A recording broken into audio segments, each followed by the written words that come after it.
Very good afternoon. You're watching the midday news on Rajya Sabha television. I'm Aishwarya Kapoor with you, and these are the headlines that we are tracking for you this hour.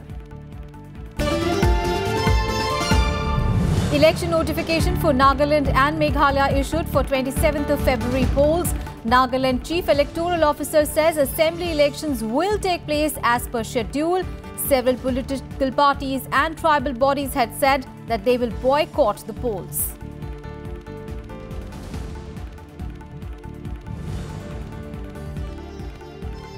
General Budget for 2018-19 to be presented in Parliament tomorrow. Finance Ministry to conclude budget exercise today.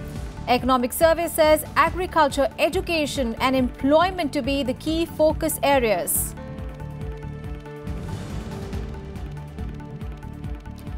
First, Khelo India school games to be launched by Prime Minister today in the national capital. 1,000 athletes from under 17 category to get yearly government scholarship of 5 lakh rupees for 8 years. Prime Minister says aim to make India a great sporting nation. US President Donald Trump pushes for merit-based immigration system that admits skilled people into the United States. Widow of Indian engineer shot dead in a hate crime last year attends Donald Trump's first State of the Union address.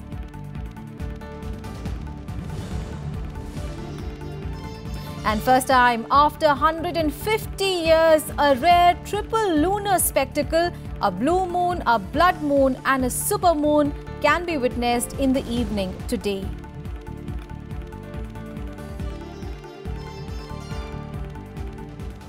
First up, news from the northeast of the country, and the nomination of filing process for the assembly polls to Meghalaya and Nagaland begins today with the issue of notification.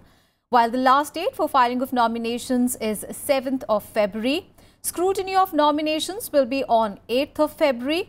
The last date for withdrawal of candidature is 12th of February. The two northeastern states will go to polls on 27th of February and the counting of votes will be on 3rd of March. Term of Meghalaya and Nagaland is ending on 6th and 13th of March respectively. The two assemblies have 60 members each.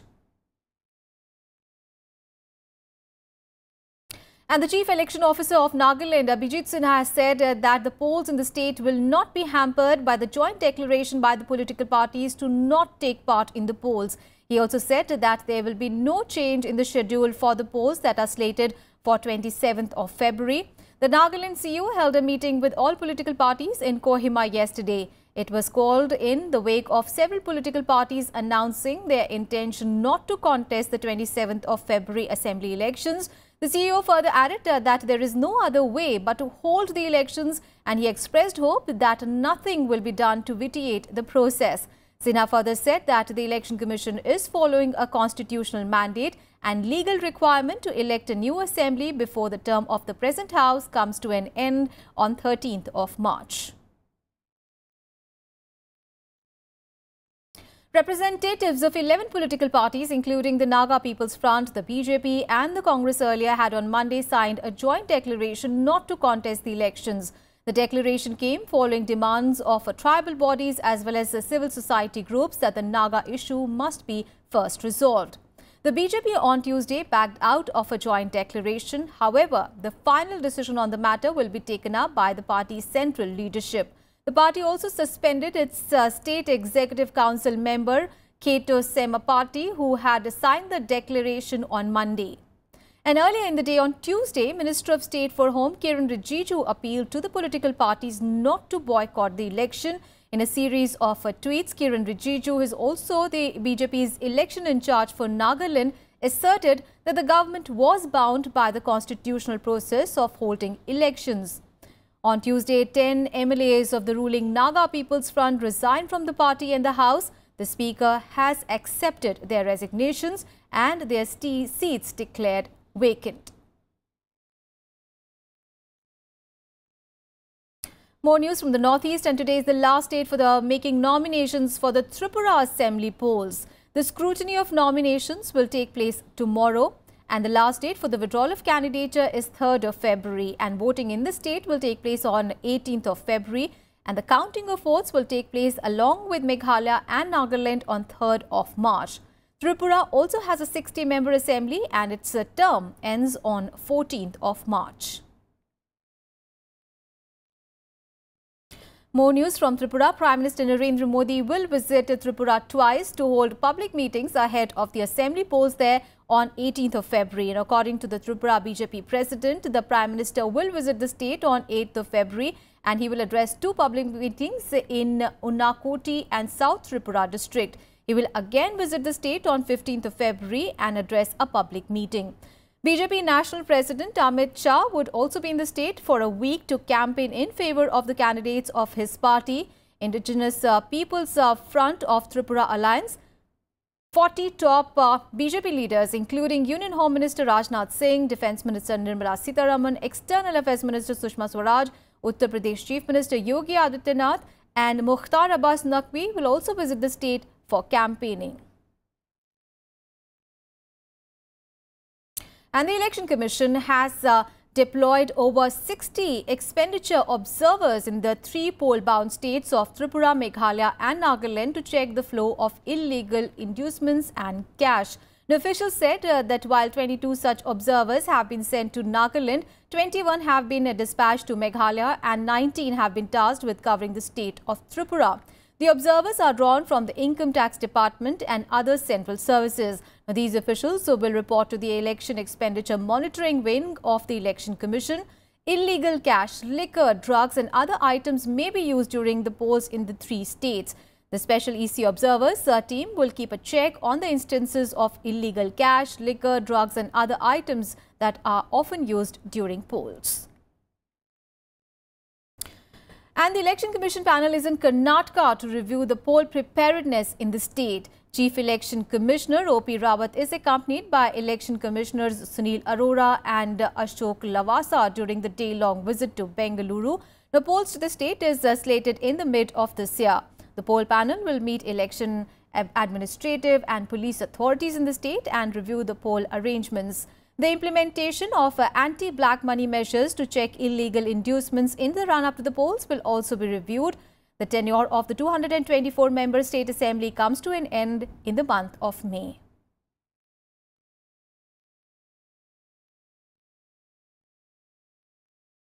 On to some other news now. The Union Budget will be presented tomorrow. Finance Minister Arun Jaitley along with his team will give finishing touches to the budget today.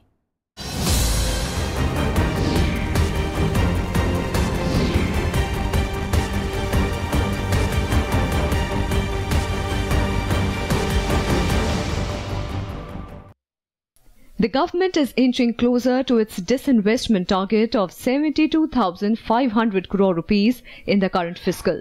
Bolstered by the nod to disinvestment in the current financial year, the government may raise the sale-off target for the next financial year.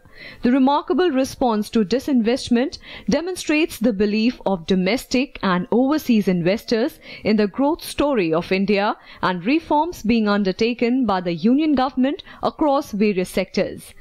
Experts feel the government may raise the sale-off target by 40% to 1 lakh crore rupees in the upcoming budget. ETF route, then there are other OFS route where you can sell the minority stake in PSUs. So I think even 1 lakh crore would be easily achievable. Seeing that 72,500 crore was the target in 2017-18, I believe that maybe the disinvestment target in the new budget could be more than 1 lakh crore.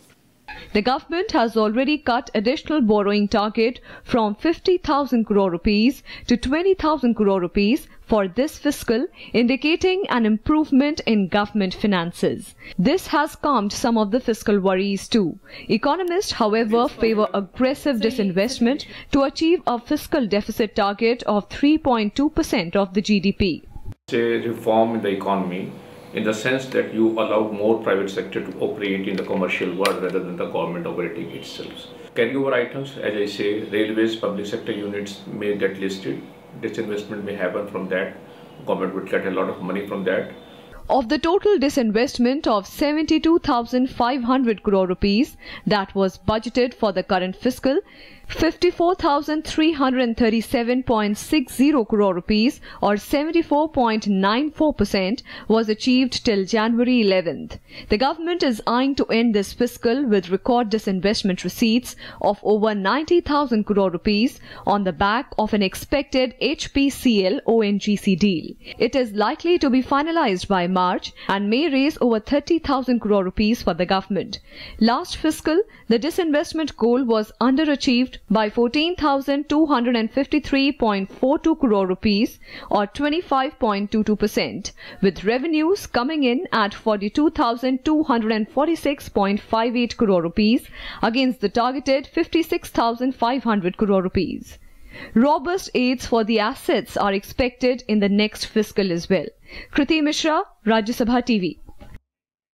And the Centre and the Asian Development Bank on Tuesday signed a $250 million loan agreement to finance the construction of roads in Assam, Chhattisgarh, Madhya Pradesh, Odisha and West Bengal. The loan would be utilized to construct 6,254 kilometers of all-weather roads in the 5 states under the Prime Minister's Rural Roads Programme. The first tranche of a loan is part of the $500 million Second Rural Connectivity Investment Programme for India, approved by the ADB board in December last year.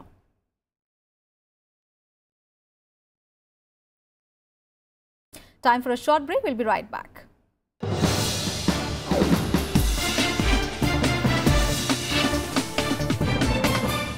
Welcome back after the break.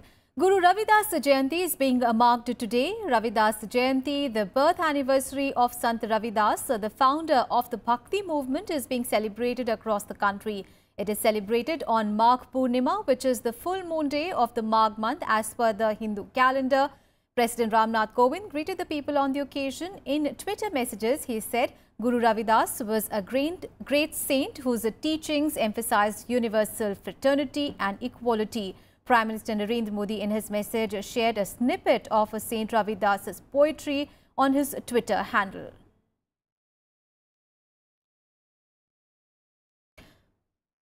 And the Indian Navy launched its third Scorpene-class submarine Karanj today, which has been constructed by Mazagon Dock Limited today. Navy Chief Admiral Sunil Lama was the chief guest in the event at Mazagon Dock. Admiral Lama said that the submarine will undergo rigorous tests for the next 1 year before it is commissioned into the Indian Navy. Now, Karanj is one of the 6 submarines being built at the dock in collaboration with the French shipbuilding major naval group formerly known as the DCNS. INS Karanj has superior stealth features and the ability to launch crippling attacks with precision.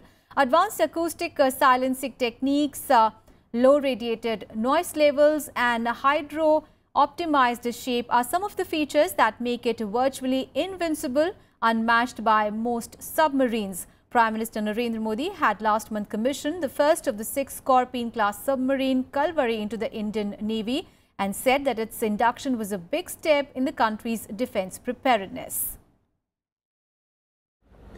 From launch to delivery of the Scorpene or the Kalvari class takes about 9 to 12 months. So she will now go and get unpontooned and her harbour acceptance trials will start, and the delivery post all her sea trials will take place towards the end of the year. And that is what is being followed for the first 2 boats also. And a 6.1 magnitude earthquake hit the Hindu Kush region in Afghanistan today. The epicenter of the quake was Charm in Badakhshan province and shook large parts of the country, including the capital, Kabul. Tremors were also felt in several parts of Pakistan, including Lahore, Islamabad and Peshawar. In India, the quake was felt in Kashmir as well as in Delhi NCR.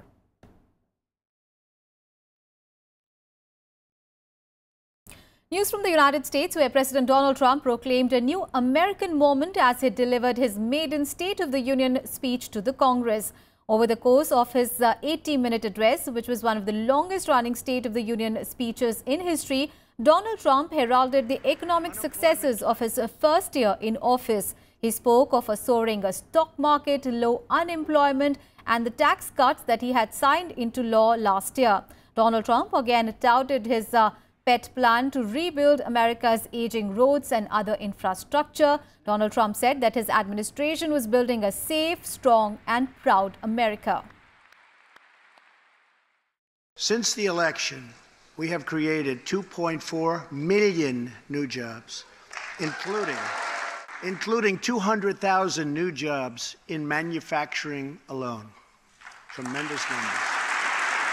After years and years of wage stagnation, we are finally seeing rising wages. Unemployment claims have hit a 45-year low.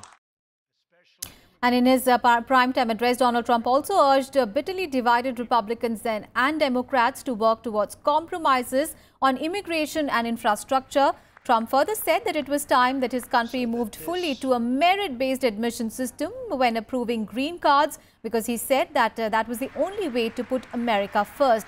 Trump said that the system will admit people who are skilled, who can contribute to our society, and who can love and respect our country. Over the next few weeks, the House and Senate will be voting on an immigration reform package. In recent months, my administration has met extensively with both Democrats and Republicans to craft a bipartisan approach to immigration reform. These outdated immigration rules and finally bring our immigration system into the 21st century. And in his speech, Donald Trump also condemned depraved North Korea. He further said that his country will continue its fight against Islamic State till the terrorist group is defeated. He only mentioned Russia once alongside China as a rival. Now, also the widow of an Indian engineer who was shot dead in a hate crime shooting in the US last year, Sunaina Dumala, was also there, who attended President Donald Trump's first State of the Union address. Sunaina was invited as a guest by Congressman Kevin Yoder to attend the event. Her husband, Srinivas Kuchibotla, was shot dead after an American Navy veteran opened fire in a bar in February last year. And get ready for a rare lunar event, a supermoon, blue moon and a total lunar eclipse. All of this will be seen at the same time this evening in most parts of the world. A lunar eclipse occurs when the sun, the earth and the moon are so aligned that for a period of this time, the moon passes through the shadow of earth in space. During a total lunar eclipse, the moon takes a reddish copper hue. However, it is also a blue moon this time. This full moon occurs twice in a calendar month, though the moon does not turn blue, but the second full moon of a calendar month is termed as a blue moon. The lunar eclipse today will even be more spectacular because during this eclipse, the moon will be near its perigee and hence it will look larger than an average full moon and is termed as a super moon. In India, the country's first viewers will be from the northeast, who will be able to witness this event between 4:21 p.m. and 5:18 p.m. and the rest of the India will get a chance to see the super moon between 5:18 p.m. and 6:21 p.m. The totality of the eclipse will last for about 1 hour and 16 minutes. In Asia, the last blue moon and the total lunar eclipse happened on 30th of December 1982. So it is happening after 35 years for sky enthusiasts in India, and the next total lunar eclipse will be visible in India on 27th of July 2018, but it will not be a blue moon or a super moon. This particular event is now taking place for the first time in 150 years.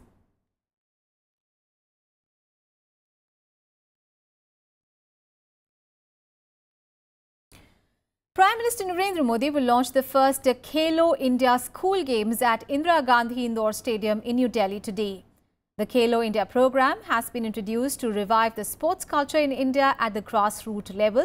There will be 199 gold, 199 silver and 275 bronze medals at stake.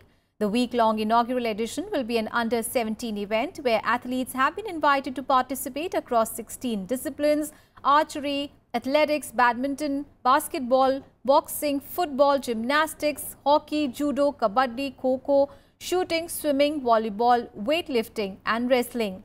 The inaugural games will conclude on 8th of February.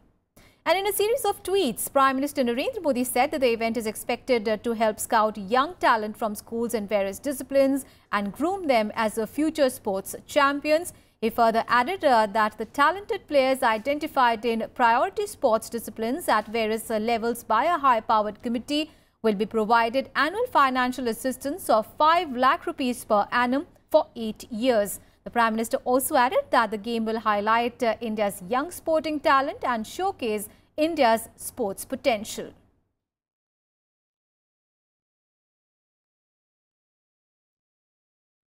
And the Minister of State for Youth Affairs and Sports, Rajya Singh Rathore, has called the event a revolution. Rathore also sought the help and support of the common man. Thank you all of you for taking part in the first Twitter live session for Khelo India. It's a grassroots sports revolution, and like any other revolution, it needs the support of each one of us to make it come alive. The sort of questions that came were fantastic, and it reassures us that how committed the citizens of India are towards sport. And now that this Khelo India movement is being powered by the Prime Minister, let's join with him to make this a people's movement. Tomorrow, watch the Khelo India School Games come alive at the Indira Gandhi National Indoor Stadium. The Prime Minister is inaugurating it, and support all the athletes with your love and affection. They are the future champions of India. Wish you all the best. Jai Hind. And this is time to wrap up our bulletin, but a reminder to all our viewers that it is time to get out on the field and to live the sport that you love. So here is an anthem igniting India's passion for sports, Khelo India. Thanks for watching.